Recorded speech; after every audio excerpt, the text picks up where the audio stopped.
This started as a bit of an experiment. Well, not having Professor Chatelain, that was not the experiment. And routinely, we invite people in the District of Columbia and the nearby counties in Maryland and Virginia. But then I thought, well, we're doing this on Zoom. It's not an issue of people driving into the campus. Right. We should think about expanding this. So my first idea was all of Virginia, all of Maryland, and adding Delaware. And then, a few more days later, I thought, well, what's the matter with New York or up and down the coast? Well, long story short, we ended up extending the invitation to everybody in the Eastern time zone. So that's the experiment. And here there is now, we don't know exactly who's going to show up, but for the people who signed up, we have 20 schools. The northernmost is Lemoyne in Syracuse. Nice. In the south, it's Loyola, New Orleans. In the east, it's Boston College, and in the west, it's University of San Francisco. And if you slice it by residence addresses, the person whose home address is in South Hamilton, Massachusetts, wins both on north and east. Pleasanton, California, which is an eastern suburb of San Francisco, wins west. And it's a real close tie between Clifton and Alexandria, Virginia. I think Clifton wins just slightly. So that was an interesting thing. I'm going to turn this over to Kate now briefly for a few words and some instructions on how the site works. I might punt to Amy just because she's better at it than I am. Good evening. I'm Kate Gartner, Executive Director of Alpha Sigma Nu. I want to welcome you all to this program of the Washington, D.C. Alpha Sigma Nu Alumni Club. Tonight, gathering members, as Jack just mentioned, from 20 schools and from every induction year and every decade going back to the 60s. I think this COVID year has certainly given us some exercises in not only technology, but also in how far we can really access the Alpha Sigma Nu network. And Jack, thanks for this great example of that. Our Alpha Sigma Nu alumni clubs encourage our members in a lifelong commitment to the values of Alpha Sigma Nu and of their Jesuit education. And thanks again to the DC Club for this evening of lifelong learning encouragement. And thanks to Jack for his 15 years plus of leadership of the DC Club and for his service to Alpha Sigma Nu and the DC members. I want to extend a special welcome to our current students and wish them all the best as they approach finals and commencement. And thanks to Dr. Chatelain for sharing her time, research, and wisdom with us this evening. So Amy, as the usual rules apply, if one has a question, to put them in the chat. Absolutely. And we'll try and leave some time at the end for some questions. Okay, so now to a very brief introduction, because I don't want to take time from Dr. Chatelain's time to tell us what's on her mind. But as I said in the invitation, she's a native of Chicago, just like some of my grandparents. She went to St. Ignatius Prep there. Then she went to the University of Missouri, which is getting close to my home state of Kansas.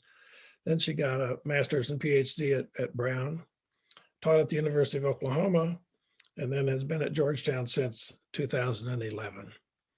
And I saw her first on TV, as I think she was talking about her franchise book. And so now I'm going to turn it over to our speaker. Normally I would say, please join me in welcoming our speaker, but I don't know if we can actually applaud on this webinar. Thanks very much. Hi, folks. It is a real pleasure to be here. Thank you, Jack, for the invitation, and thank you for gathering this evening to talk about scholarship, to talk about ideas.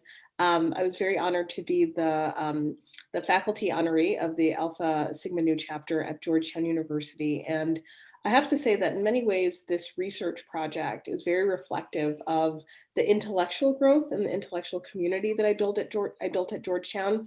It was a real pleasure to have worked with student research assistants on the research process, graduate students who helped me get across that finish line, and the jacket cover, the photo of me on the back of the book was actually taken by a Georgetown student, a sophomore who is an incredible photographer. So it was really nice to be able to share those experiences with my students, because I think that it's in that teaching and learning relationship where our ideas grow best. So just like I do every week on Zoom University, I will be sharing my screen and I'll be walking through a brief presentation about my book.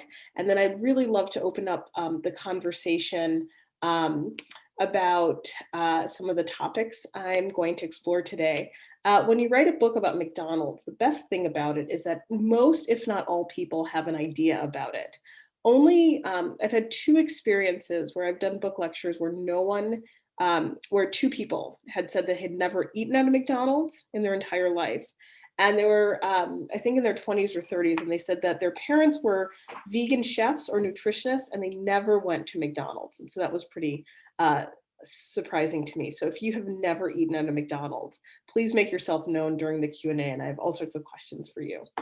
So today I'm going to talk about my most recent book, Franchise: The Golden Arches in Black America, which is an examination of the convergence of 2 very important movements in 20th century America. The movement for civil rights, which many of us have some clear ideas about, and then the movement of fast food from a suburban brand to an urban reality in the 1960s. And in this book, I take a different look at thinking about a question that has plagued civil rights scholars for the past 50 years. What happened after 1968? How do we understand the decisions of civil rights leaders after the assassination of Martin Luther King? How do we understand the political and social landscape around race relations after 1968? And what does fast food have to do with it? So the inspiration for this book came from a number of places, but one place that was particularly important to me was this guy, in case you cannot recognize him. He was president of the United States and also attended Georgetown University, President Bill Clinton. And if you remember, during the Clinton years, pictures like this were often circulated in the news media. The president of the United States out for a jog, and then he stops at a McDonald's. The late comedian Phil Hartman parodied Bill Clinton on the campaign trail, where he goes into a McDonald's and he starts eating the French fries and the food off of the constituents' trays, and he starts talking about his policy ideas. But one of the things that it is hard for us to remember was that in many ways, Bill Clinton was representative of an important generational shift in American politics as a quintessential boomer president. And some of his sensibilities and tastes were very much shaped by his generational position. And in the 92 election, his presence, as opposed to George Herbert Walker Bush, showed the kind of generational differences as really fundamental to understanding the direction of American politics. But one of the things that was written about Bill Clinton that I found particularly fascinating during his second term was an essay from Toni Morrison in the Talk of the Town section of the New Yorker. And in it, she was talking about the impeachment trials, and she was likening Bill Clinton's experience being pursued by Congress to that of African Americans in a biased and weighted criminal justice system.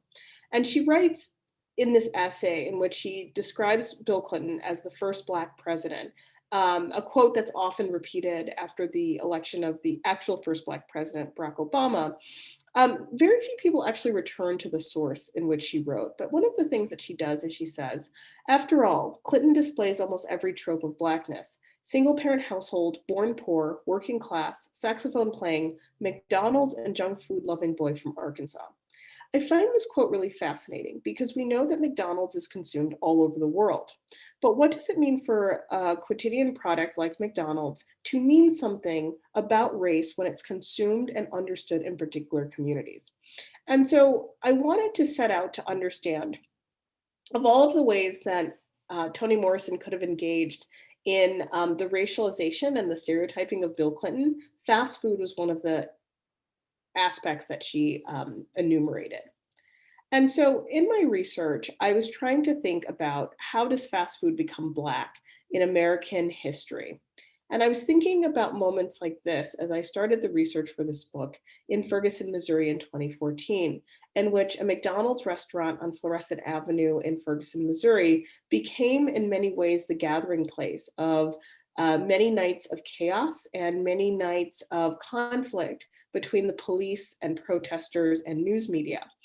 This McDonald's location and its centrality in a racial uprising reminded me of images like this. This is Washington, D.C. after 1968. And immediately following the assassination of Martin Luther King Jr., we know that many American cities went up in flames through property damage, confrontations with police and civilians, and deployment of National Guard troops to protect cities.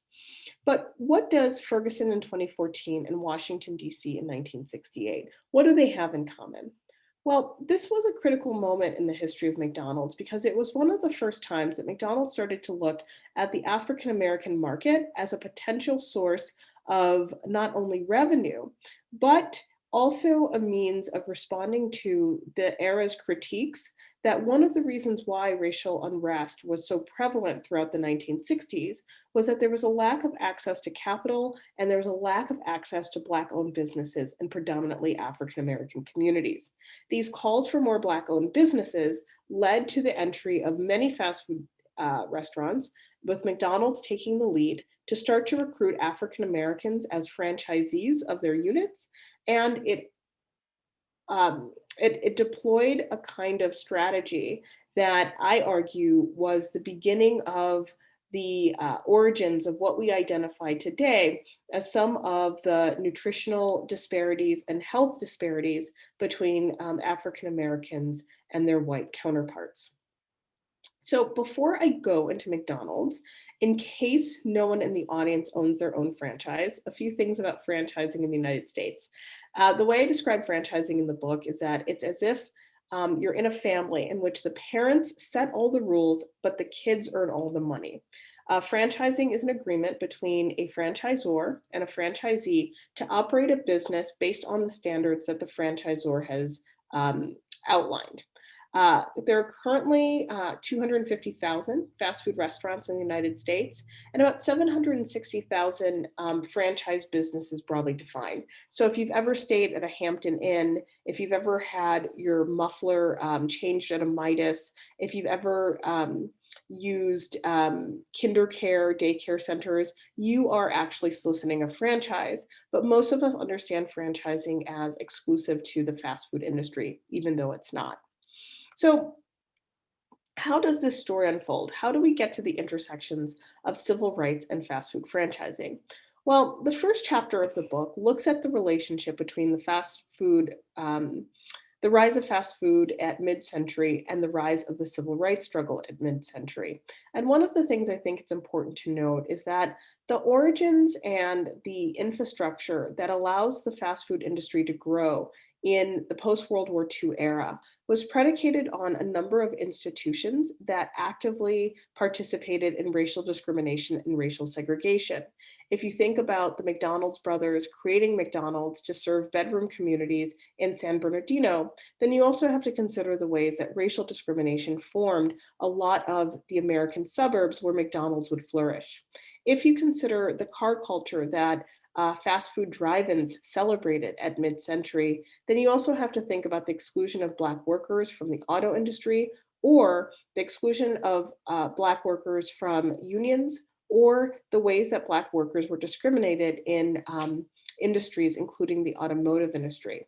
And if you think about the ways that McDonald's was very much dependent on the network of highways that would transport people far distances and require them to stop and get something to eat, then you also have to think about the ways that the national highway system often disrupted and undermined African-American communities under the guise of either slum clearance or through the practices of public domain. And so in the beginning of the book, I really want to rethink our stories about business and innovation by putting at the center the communities that were excluded from the opportunities it provided.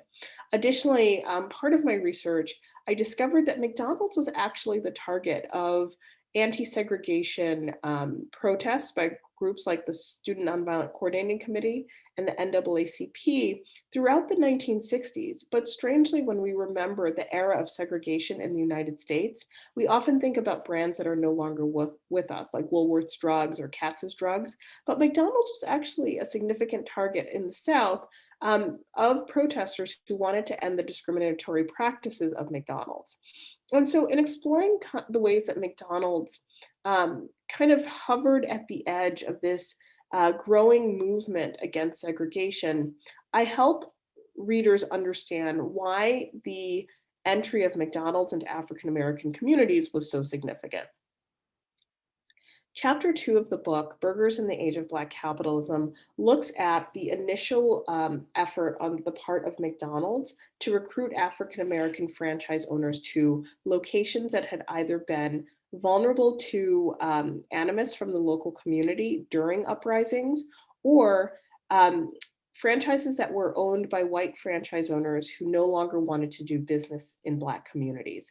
And so this mad scramble to identify the first Black franchise owners becomes incredibly significant because a lot of these businesses are being opened and reopened in communities that have been ravaged and gutted by the property destruction of uprisings. This is a real life plaque in Chicago, Illinois, of a McDonald's location in the Woodlawn neighborhood. And it says, on December 21st, 1968, this location was franchised to the first McDonald's African-American owner-operator. It is not a coincidence that this McDonald's opened about 8.5 months after Martin Luther King's assassination. The African-American press in cities like Chicago regularly featured Black franchise owners in features like this. Here in the center, we have Herman Petty, who opened that first Black-owned McDonald's, and with him are Leonard Bennett and Willie Wilson, who were still important figures in Chicago. And it really shows that for everyday people who had seen the loss of a lot of commercial options, the opening of the McDonald's felt significant and very real. The next chapter of the book moves away from the arrival of the first African Americans into franchising to look at the ways that McDonald's restaurants in Black communities often intersected with the rise of Black elected officials. In chapter 3, The Burger Boycott and the Ballot Box, I look at the re-election bid of Mayor Carl Stokes in Cleveland. And one of the things that Carl Stokes had to contend with as he was trying to become mayor again after being elected and noted as the first African-American mayor of a major city was that there was a major boycott of McDonald's that was happening on Cleveland's east side. And the argument in this particular protest was unlike the protests of the 1960s, which had been about access to a public accommodation. In fact, this protest was about who had the right to profit from McDonald's in Black communities, with a group called Operation Black Unity suggesting that McDonald's should commit itself to only having Black franchise owners in Black communities.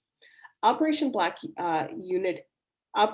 Unity mounted a pretty serious boycott of McDonald's that lasted several months.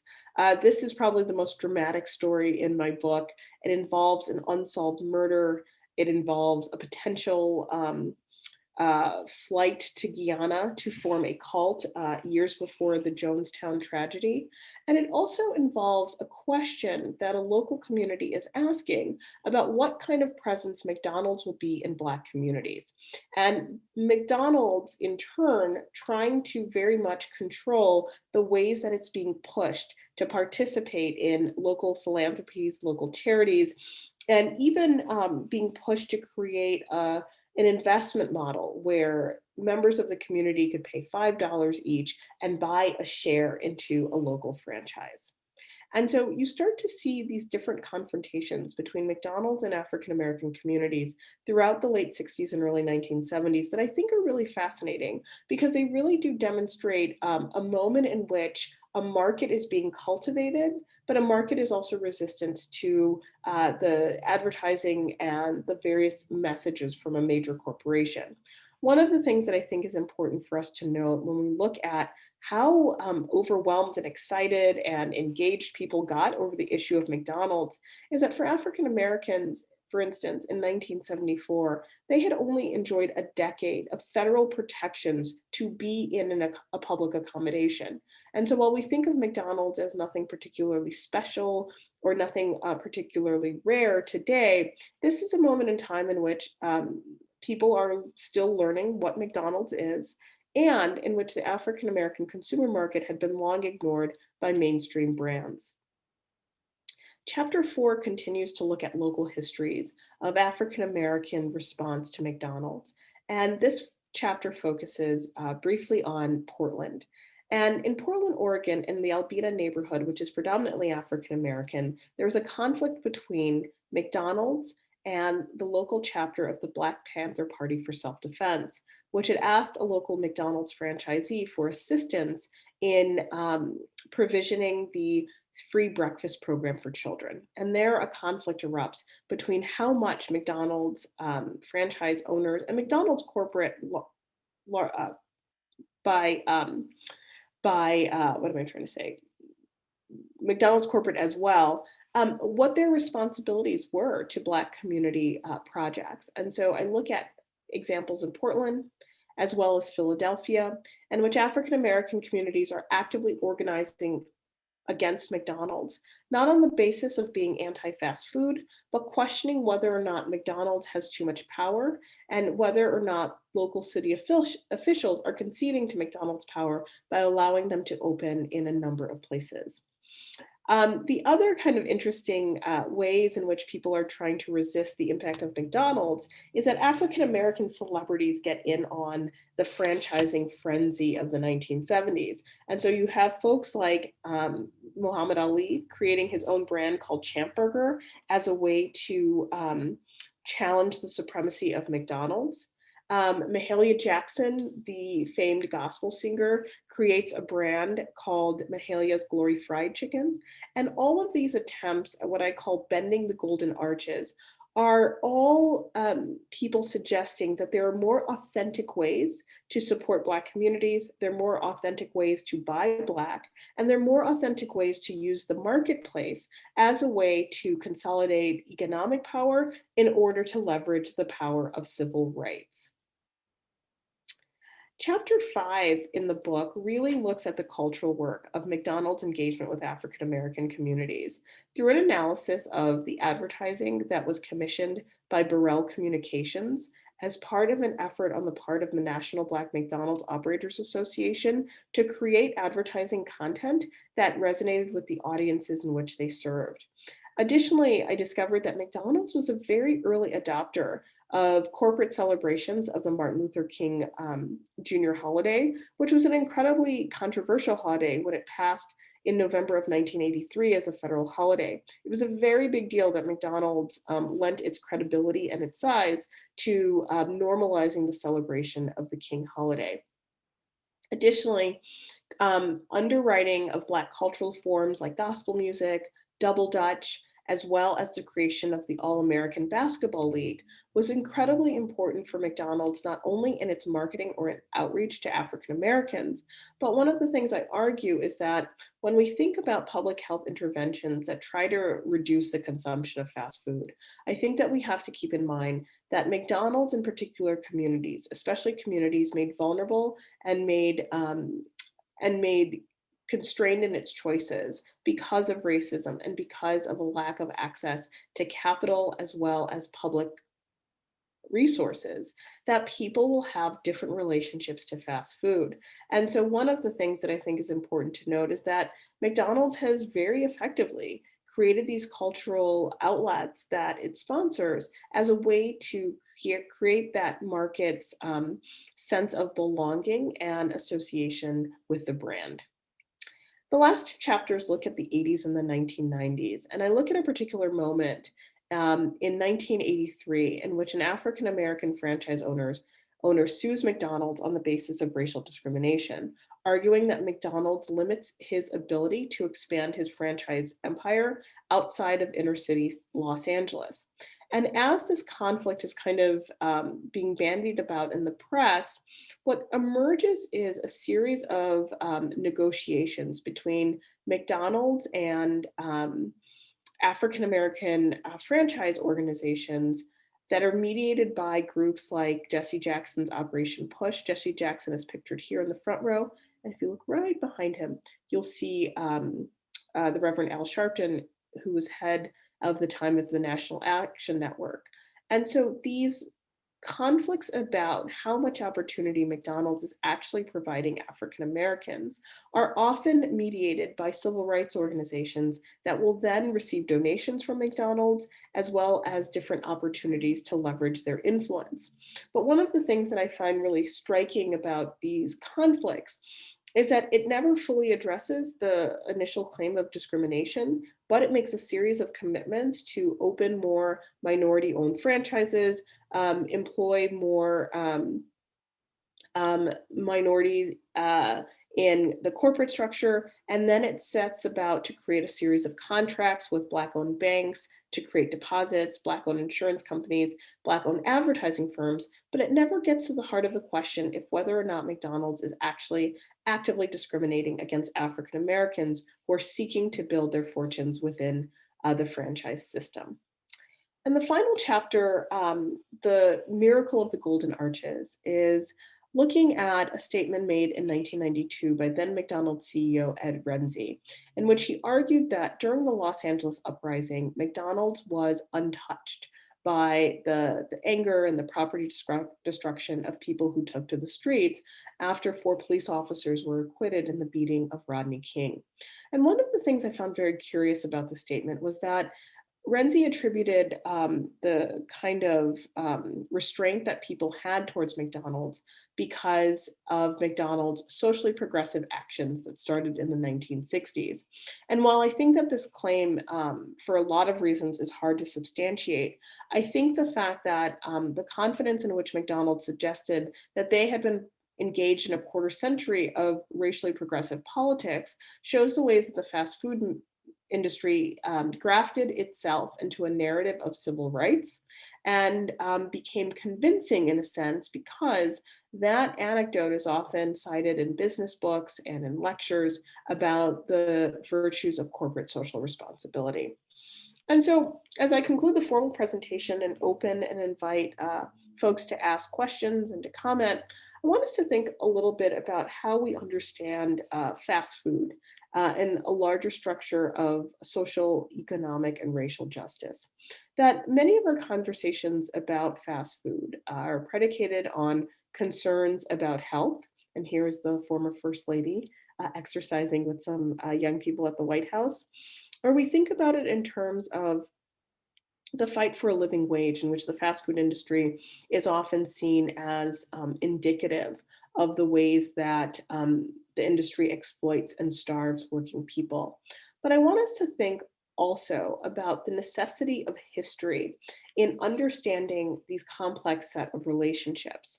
History provides us an opportunity to understand not only how we got here, but to recognize the limited and sometimes incomprehensible from our perspective or from our position or from our place in history, decisions people make about their relationship to corporate structures, their relationship to food, their relationship to processes. And so I hope that Franchise is not just a book that is interesting to people who like history or is attractive to people who like McDonald's and want to know my opinions on them, but I really hope that this book has an opportunity to sound out a cautionary warning about the dangers of relying on corporate structures to solve the problems of the public good. Because ultimately, the entry point of McDonald's into Black America in earnest was because of the failures of the state that had aroused the passions of people in 1968. No one had asked for a franchise, but the things that people were asking for were actual and real justice. In light of the past summer that we had in 2020, which I like to call the George Floyd summer, it's interesting to see the ways that people connected the protests about the death of George Floyd to the need to expand business opportunities among African American communities. Although I don't take any particular offense to anyone that seeks out business ownership. I do want to say that it is very dangerous for us to believe that businesses, small businesses, business ownership, more business could have saved that man's life or the life of so many other people. And so with that, I'm going to end my formal presentation and I invite your questions and your comments. Thank you.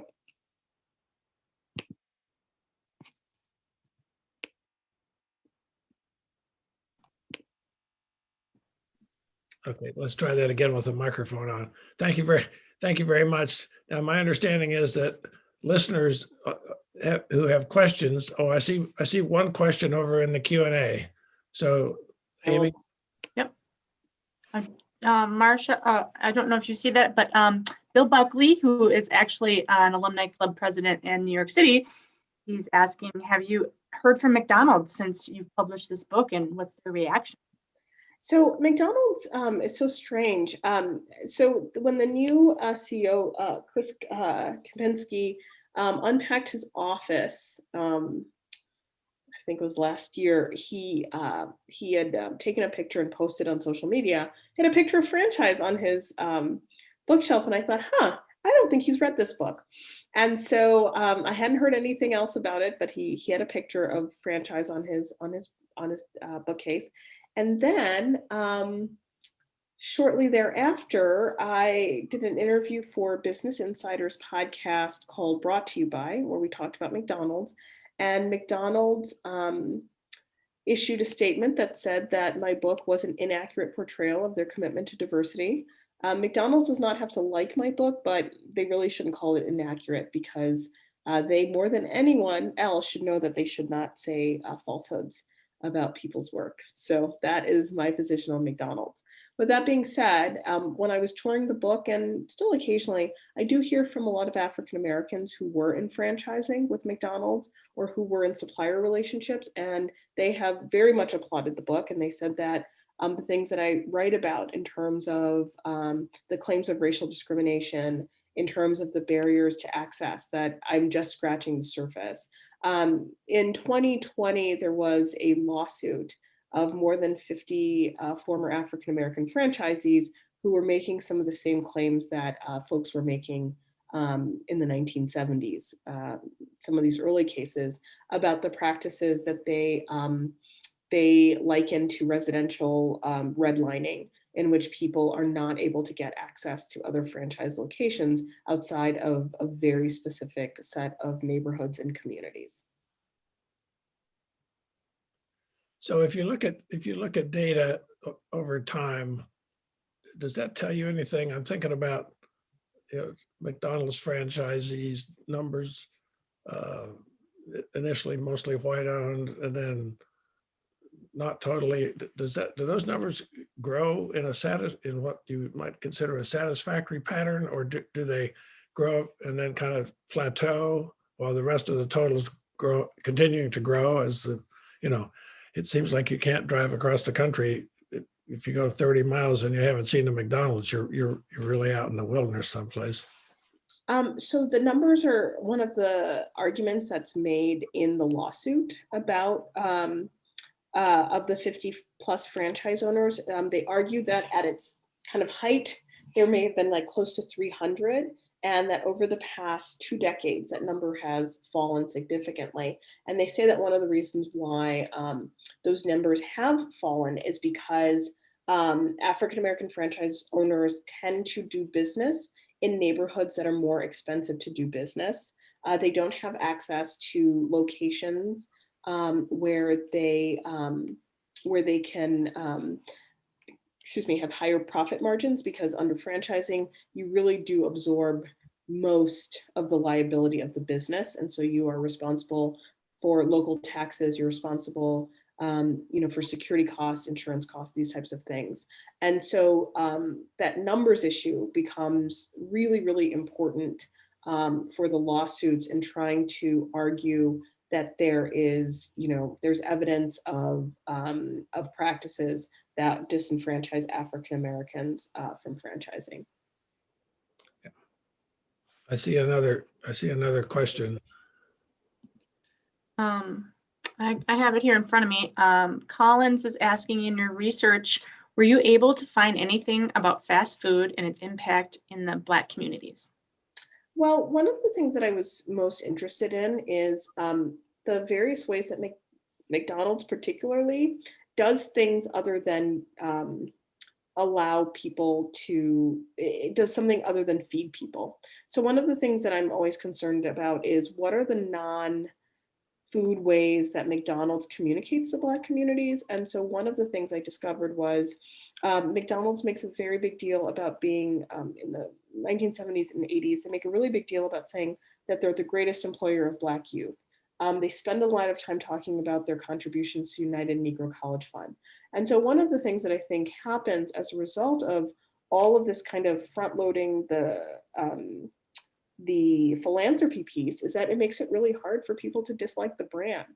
Because despite all of the information, all the critiques of the nutritional value, despite all of the exposés of the quality of worker life, at the end of the day, McDonald's making these proclamations and having these associations with Black communities becomes really, really important in securing its place. So I think that plays a really big role in it.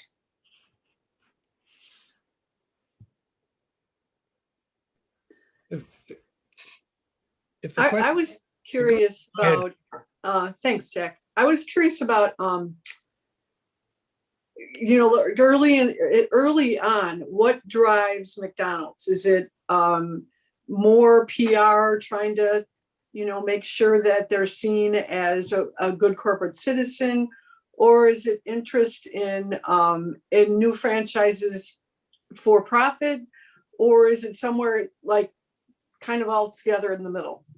Well, one of the things that happens in the late 1960s after Richard Nixon is elected to office is that through the Office of Minority Business Enterprise, through the Small Business Administration, there's a lot of federal money that is being poured into developing Black business. And a lot of this money is being augmented by contributions from the Ford Foundation and the growing networks of public-private partnerships.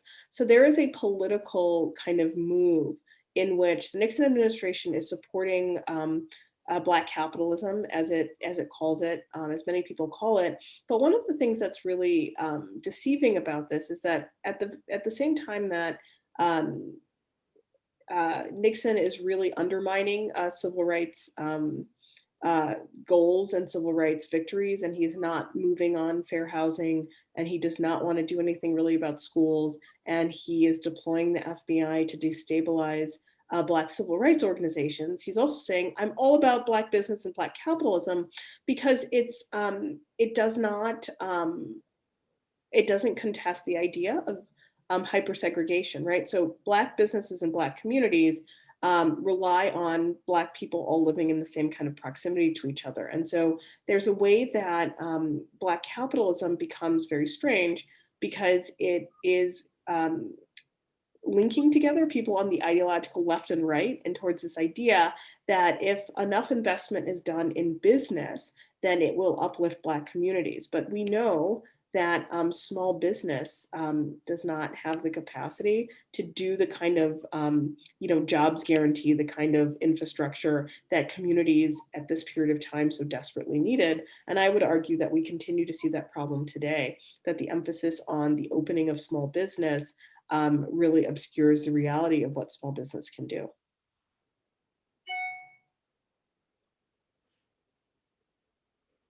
Okay, I see another question. Here we go. This is Barbara Hannigan wondering, thank you for the fascinating presentation. And she's curious if you know if McDonald's has a social responsibility officer. If so, does she or he have a seat on or before the board? Yes, so McDonald's does have a whole kind of social responsibility unit. I don't think that person sits on the board though. But I think in many ways, the ways that we think about corporate social responsibility, our expectations of it, I think are very much shaped by the ways that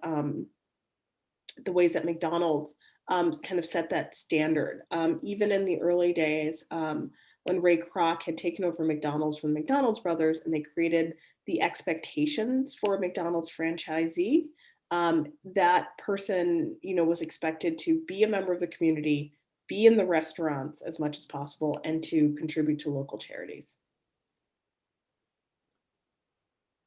What about the Latino community? Is McDonald's doing the right thing for that crowd or not?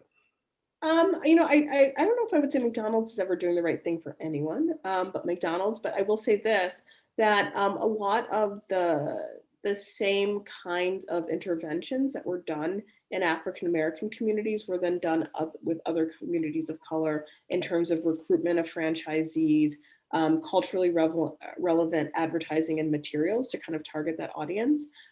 So there's definitely some similar kind of practices that happen with other communities. But I gather there was a time lag. It wasn't too bad. So like if McDonald's started recruiting Black franchisees in '68, I think by the mid '70s, they had created an initiative for Latino franchisees. And they had actually partnered with the National Council of La Raza, which was a mainstream civil rights organization in the 1980s to do similar interventions. I see that Bill Buckley has a question. Yeah, Bill's back, and he's wondering, could you have written the same story about KFC or Burger King or other franchising companies with a wide inner city presence? Yes and no. So McDonald's kind of set the stage and set the form because they were the first to do it, and they did it so effectively. Burger King follows suit. Burger King, unlike McDonald's, that has always been McDonald's started as like a family business that became a franchise business, then became a publicly traded business. McDonald's has never been purchased by a larger entity. Burger King was purchased, I believe, by Pillsbury at some point in the 1970s. It's gone through different ownership changes, and I think it's been more inconsistent as a brand as a result. KFC, similar stuff happened later with Yum Brands. All of this is to say that McDonald's had really kind of created the standard for this type of recruitment and community intervention, and Burger King and KFC kind of followed their model. But McDonald's really does stand out in terms of how they leverage this. Very interesting. Another question from Carolyn. What do you see as being the next best step for improving the social justice goals we hope for? I think that we have to believe in ourselves as people, that we are able to do it, that everything doesn't require a corporate sponsor, that once we start to concede social change to corporations and private business, then we lose sight of the fact that we are people and communities and that we can take care of each other. I think that this is a really hard one because there are a lot of reasons why taking kind of capital, taking direction, taking opportunities from corporations is really enticing. And I don't say that to say, there's only one path, but I do think that we have to be very careful about any kind of public policy that concedes that we don't have the tools and the resources to help people, and instead that we have to defer that expertise or defer that will to another party. And so I think that we're still in an era of bad ideas, and we have to continually kind of resist the ideas to believe that the state has nothing to provide or the state owes us nothing, and always turn to this idea that the private sector can magically solve problems. I just think that this is one of the realizations I got from my research that I believe in even more. And Kevin Kane has a question. Amy, you want to read it? You got it. So to what degree do you think the experience of Black franchise owners of McDonald's is similar with other franchise ownership options? Are there any franchise providers in food or other services that you might consider as the gold standard? That's a really great question. Franchising is really, really difficult because you have to have, some of the some of the brands that are not as expensive to buy into. Chick-fil-A is not as expensive as a McDonald's, or like a Krispy Kreme donut or a Subway. They create a model that makes it a little bit more accessible because they don't have the same liquidity requirements and the same capital requirements. And it's still so risky because all of the liabilities on the franchise. And so I think that the franchising system is kind of part of the problem, because the ones that target people who are first-time business owners or people who might be a little undercapitalized, they can be really risky if something bad happens, right? So I think that if, you know, in some ways, McDonald's is the gold standard because there's the stability of the brand, which becomes really important, but the financial kind of barrier to entry is really high. But because McDonald's is so powerful, they can negotiate on behalf of their franchisees. They can also, you know, do things like rent abatement. They have room to actually take care of their franchisees when they want to. And so that's why franchising also becomes so difficult, because there's a number of brands that just collapse under the weight of the financial system that they're under. So I would say don't start a food franchise, and perhaps think about different ways to have the experience of business ownership.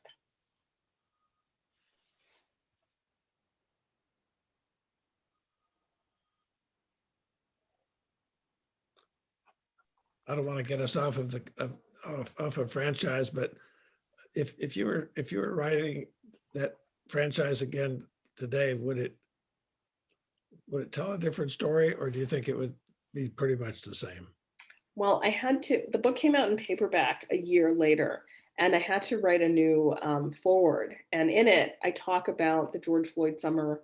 I talk about McDonald's kind of trying to make these gestures towards, you know, racial justice movements. And I also talk about the fact that there was this huge lawsuit in Black franchise owners that, in many ways, the things that I wrote about that were about the 1970s and 80s had come back in 2020. And so there was a weird kind of thing where my book came out and it was pretty well reviewed and people thought it was kind of interesting and novel. But then the summer of 2020 came and people said, oh, wait a second, this resonates in a different way, because we see the way that, again, this idea of Black-owned business becomes part of a conversation that's about all other structural issues. But the business thing keeps on coming up because, again, I think people on the left and the right support it. And if I were to write this book again, I think that I would have to write a little bit more about the Trump administration and their serving of fast food to Clemson's championship Tiger team, but to talk about it in the context that every White House since the Nixon administration has been a pro-fast food White House in its own ways, and its inability to really kind of push the issue of the minimum wage that helps the franchise industry, in its you know, giving of subsidies to certain food supplies that help kind of, you know, pack our lives with French fries and high fructose corn syrup. Like, I think the political economy of fast food, there was a real entry point with Trump's liking of fast food that I could have opened up a little bit more of a conversation about how, in that way, the Trump administration was not an outlier.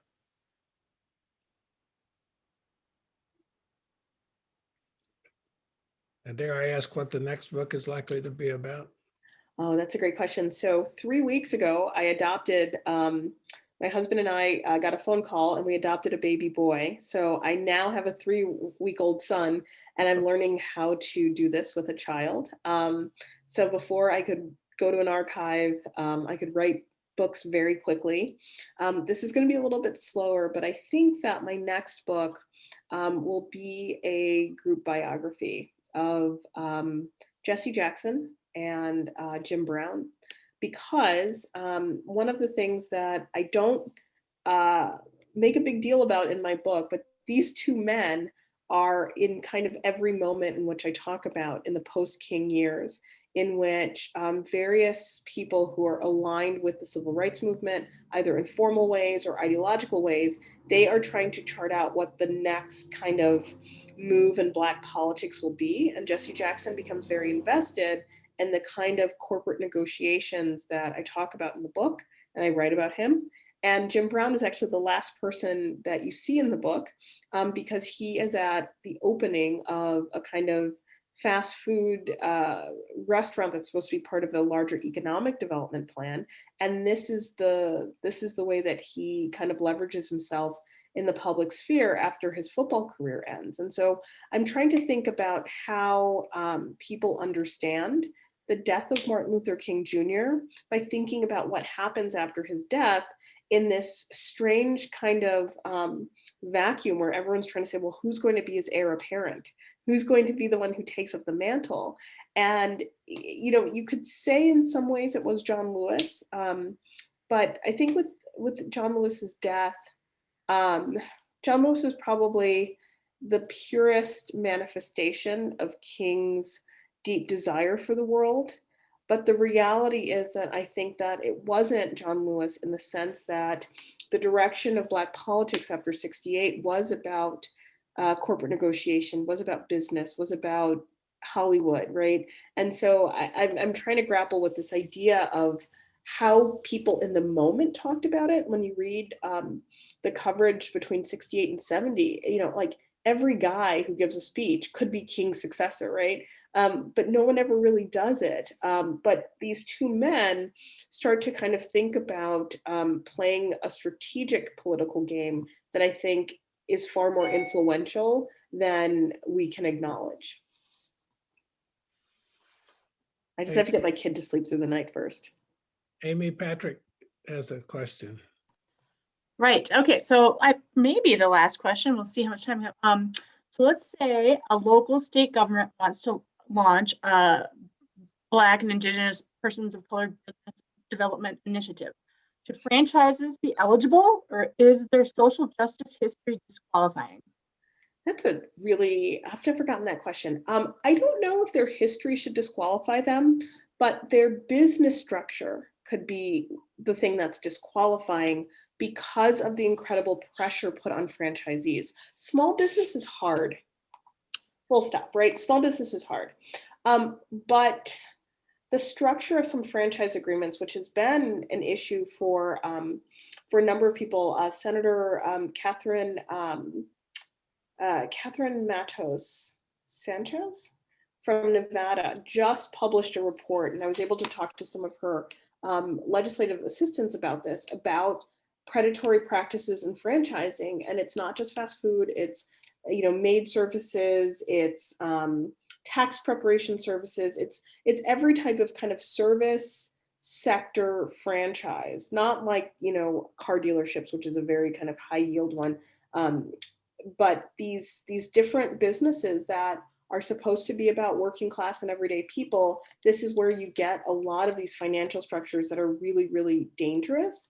So I would just say that it's Senator Cortez Masto, let me just say her name correctly. I would say that I don't know if that should disqualify it, but the capital requirements and the capital pressures on franchisees would probably be a good reason to disqualify them from that program. So we're not exactly at the end, but we're getting close to the end. If there are people out there who have questions, I would urge you to post them either on the chat or in the Q&A box. 5, as some parents do, 5, 4. Okay, going once, going twice. Dr. Shadling, thanks very much. And thanks to everybody Thanks everyone for coming with us. Wonderful presentation. Thank you so much. And congratulations.